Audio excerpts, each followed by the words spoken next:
지금까지 들어온 주요 뉴스 정리합니다. 오늘도 뉴스 브리퍼 최희 아나운서와 함께합니다. 어서 오십시오. 네, 안녕하세요. 네, 자 총선 투표 본투표 하루 앞으로 다가왔습니다.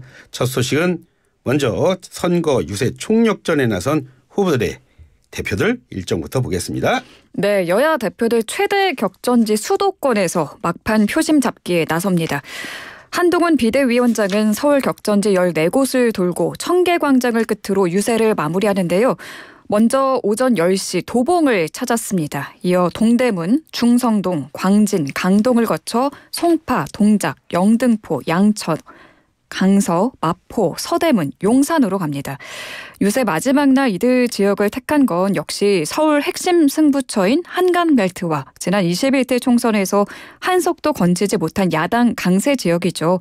도봉, 강동, 양천, 서대문 등에서 국민의힘 지지세가 확산한다고 보고 유세에 나선 걸로 풀이됩니다. 예. 파이널 유세 장소로는 청계광장을 택했습니다. 저녁 8시 20분 중구 청계광장에서 집중 마지막 유세를 벌이며 지지층 결집에 나설 예정입니다. 이재명 더불어민주당 대표는 대장동 재판이 있습니다. 앞서 총선 전날만이라도 기일을 변경해달라고 요청했지만 재판부가 특혜라는 말이 나온다며 거절했었죠. 그래서 이 대표는 오늘 서울중앙지법에서 열리는 재판이 끝나고 오후 7시 용산으로 갑니다.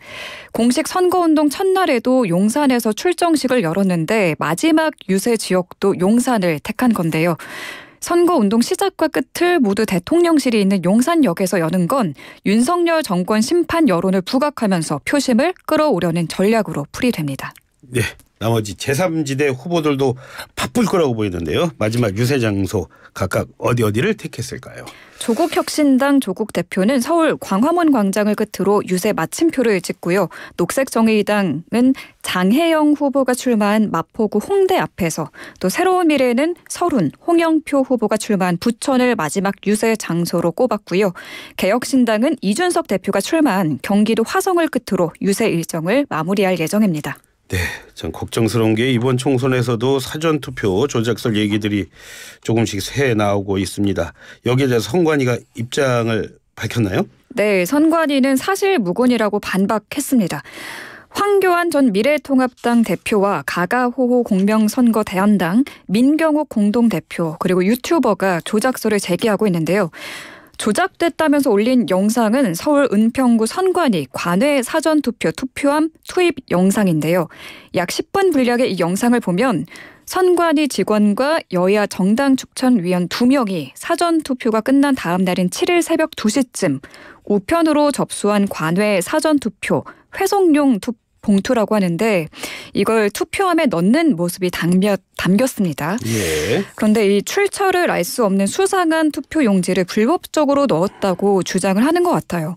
황 전 대표는 어떻게 한 지역구 주민들의 관외 사전투표자 수가 저렇게나 많을 수 있나라면서 은평구 선관위는 지난 대선 때도 문제가 매우 많았던 곳이다. 사태가 매우 심각하다라면서 사전투표 조작 가능성을 제기했습니다. 예. 황 전 대표는 이것 말고도 사전투표수 부풀리기 의혹도 제기했고요. 또 더불어민주당이 예측한 사전투표 투표율과 실제 사전투표율이 비슷하게 이번에 나왔잖아요. 이 점도 문제 삼았습니다. 예.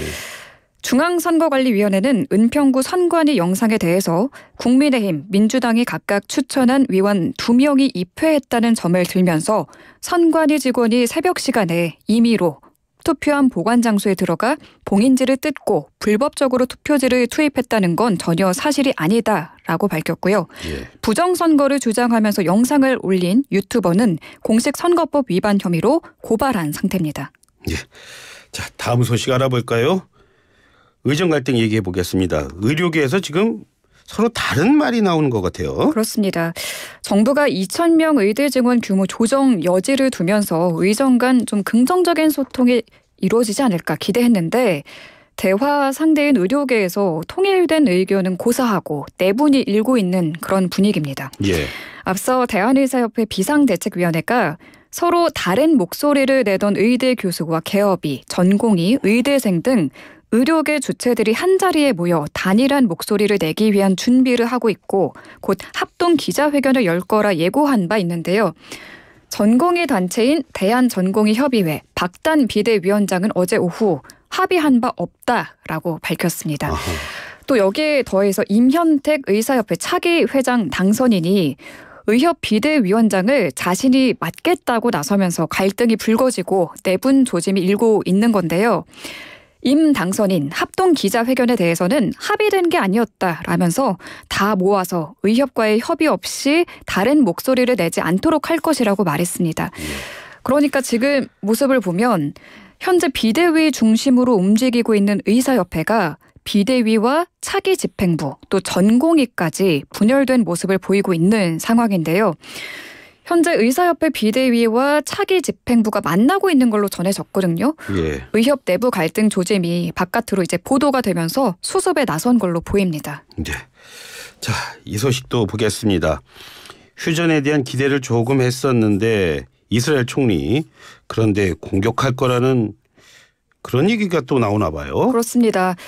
베냐민 네타냐후 이스라엘 총리가 현지 시간 8일 영상 메시지를 통해 지상전 강행에 대한 강력한 의지를 보인 건데요. 하마스 소탕전을 마무리하기 위해 가자 지구 최남단 도시 라파 공격 일정을 잡았다라면서 우리는 최우선 과제인 인질 석방과 완전한 승리를 위해 부단한 노력을 하고 있다고 말했는데요. 라파 공격 날짜를 구체적으로 언급하진 않았습니다. 예. 이 라파에 약 140만 명의 피난민이 몰려 있다고 하거든요. 미국을 비롯한 국제사회는 이런 라파에서 지상전이 벌어지면 엄청난 인명피해가 예상된다면서 이스라엘을 만류하고 있는 상황입니다. 말씀해 주신 대로 아주 좁은 공간에 지금 무려 140만 명의 피난민이 몰려 있고요. 이곳을 공격하게 된다면 정말 많은 인명피해 예상을 뭐 뛰어넘는 뭐 어느 정도까지도 뭐 인명피해가 날지 모르는 상황인데 이게 또 전쟁이 커지면 커질수록 또 어떤 상황이 벌어질지 모르니까요. 네. 세계가 많이 걱정하고 있습니다. 올바른 지혜를 모아주기를 한 번 더 기대해 보겠습니다. 자, 마지막 소식인데요. 1인 세대 인구가 역대 최대치를 기록했다고요. 네, 전국의 1인 세대가 1,000만 명을 돌파했습니다. 9일 행정안전부가 주민등록 인구 통계를 발표했는데 1인 세대 수가 1,002만 1,413개로 예. 올해 3월 처음으로 1,000만 개를 돌파한 겁니다. 이게 3월 전체 세대 수 대비 봤을 때 5세대 중에 2세대 이상이 홀로 거주하는 셈인데요. 정말 많죠. 1인 가구라는 뜻이군요. 네, 예. 1인 가구입니다. 연령별로 보면 60에서 69세가 185만 1,705세대로 가장 많았고요. 30에서 39세, 50에서 59세가 그 다음으로 많았습니다. 1인 세대가 가장 많은 지역은 어딘고 하고 보니까 경기도였고요. 예. 225만 1,376세대였습니다. 예. 서울이 그 뒤를 이었고요. 또 성별로 보면 남자가 더 많았어요. 남자 1인 세대 515만 4,408개로 여자 486만 7,005개보다 많았습니다. 예. 아무래도 고령화가 워낙 급속하게 진행되고 있고 비혼주의가 확산하다 보니 이 배경으로 꼽히고요. 정부는 1인 세대를 위한 다양한 정책들 모색하고 있습니다. 진짜 혼자 사는 분들을 위해서 정부가 적극적으로 나설 때가 됐다는 그런 생각이 듭니다. 네, 제가 오늘 전해드릴 소식은 여기까지인데요. 예, 한 예. 가지 홍보를 하고 나가봐도 될까요? 그냥 가시지 못하겠다. 그러면 하고 가셔야죠. 네, 아직 이렇게 제가 오늘 출근길에 보니까 벚꽃이 아름답게 피어 있더라고요. 예. 내일 소중한 한 표 투표 도장 찍으시고 벚꽃 인증샷도 찍으시면 좋겠고요. 예. 내일 오후 5시부터 8시까지는 저희 YTN 라디오에서 야심차게 준비한 개표 특집 방송이 준비되어 있습니다. 예. 신율 교수님 진행으로 최고의 전문가들이 분석해주는 선거 판세 들으시면서 선거 결과 다 함께 예측해 보시면 좋겠습니다. 내일 오후 5시부터 밤 8시까지요. 네, 3시간 내일이 생방송으로 진행됩니다. 예. 많은 청취 부탁드리겠습니다. 다른 사람도 아니고 우리 최희 아나운서가 또 간곡하게 얘기를 하니까 많이 들어주십시오. 네. 예, 오늘 수고하셨습니다. 네, 감사합니다. 예, 지금까지 최희 아나운서와 함께했습니다.